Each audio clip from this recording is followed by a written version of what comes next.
ladies and gentlemen, thank you very much for coming here today for the launch of the climate policy of the United Kingdom Independence Party.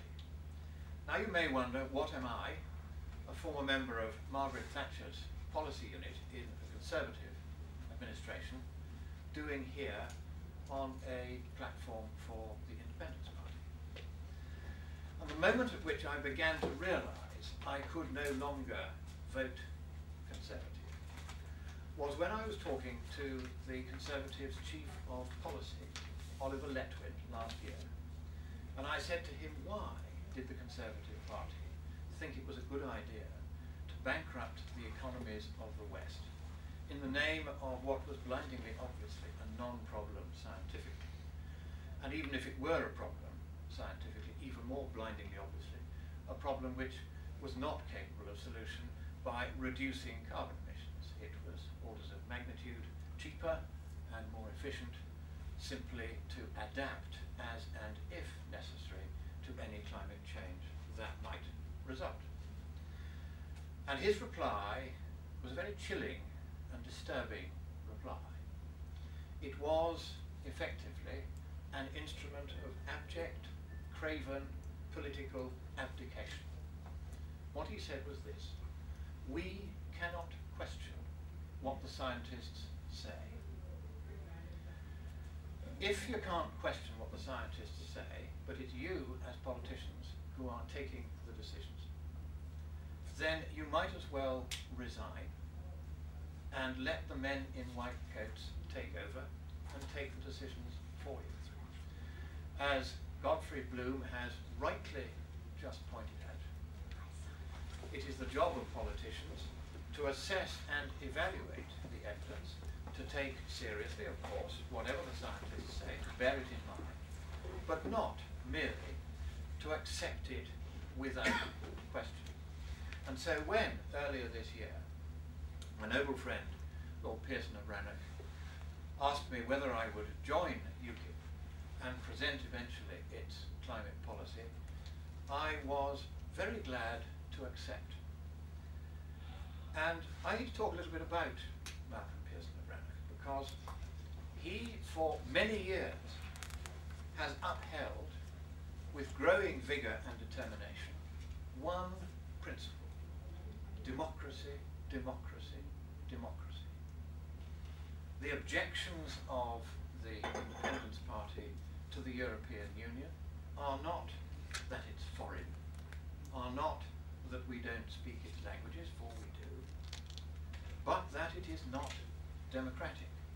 That the decisions that are taken on 90% of the laws now inflicted upon us are taken by commissars. And I think the noble Duchess will confirm that is the official German term for the unelected commissioners who have the sole right to propose all European legislation and hence to propose 90% of all legislation that is now tabled by the rubber stamp that is the House of Commons. And it is in the spirit of democracy that we bring forward the outline of our climate policy today. Because one of the ambitions of the UN, which has held conferences over the years on the subject, one of the ambitions of Al Gore, of Angela Merkel, of Ban Ki-moon, of Jacques Chirac, all these people have spoken of their desire for world government. And there was a treaty draft of September the 15th last year, the Copenhagen Treaty Draft. I am glad to say, upon being exposed to the public, it failed. But that draft very clearly set out proposals for a world government. 186 pages of proposals, which as far as I know, were not mentioned in any British news media.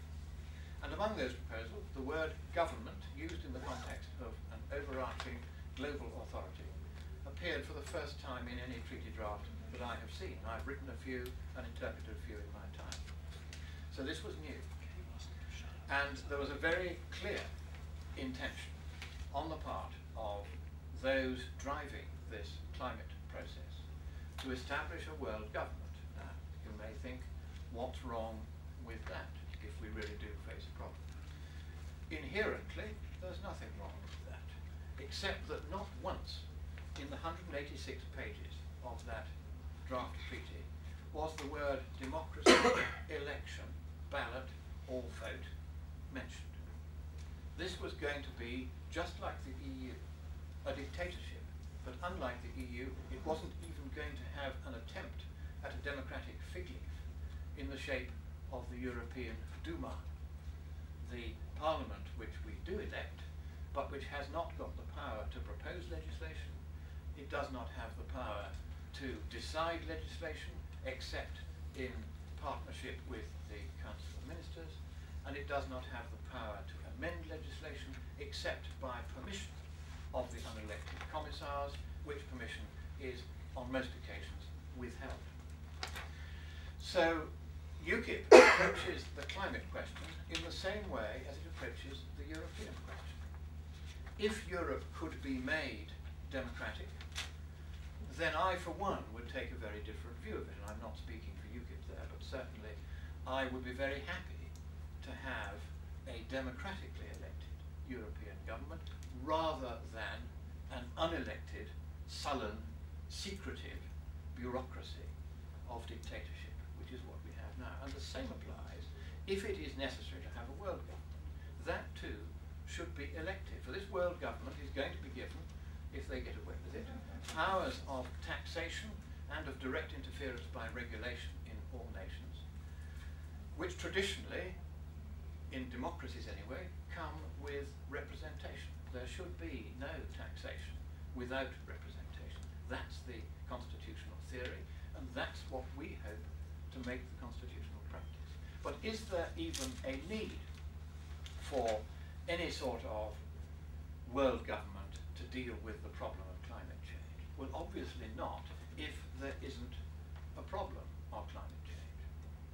Now, many of you may think that there is a problem.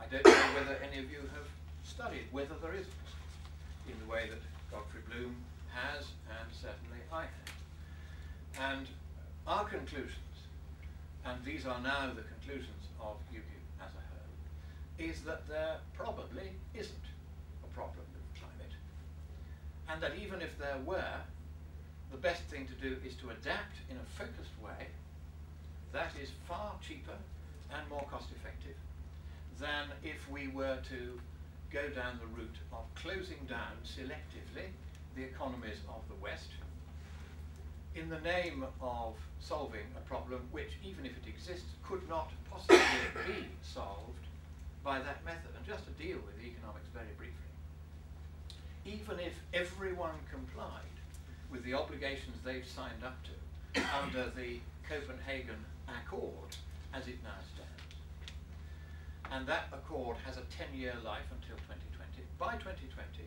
we would have forestalled at most, and it's a simple enough calculation to do, around 0.1 to 0.2 Celsius degrees of global warming. That is how ineffective it is to try to address this problem by mitigation of carbon emissions. Indeed, you can go further. You can apply what philosophers call the reductio ad absurdum. You can close down the entire carbon economy of the world altogether. And if you did that for 41 years, you would forestall maybe 1 Celsius degree of warming. That is all. So trying to deal with this problem, if it were one,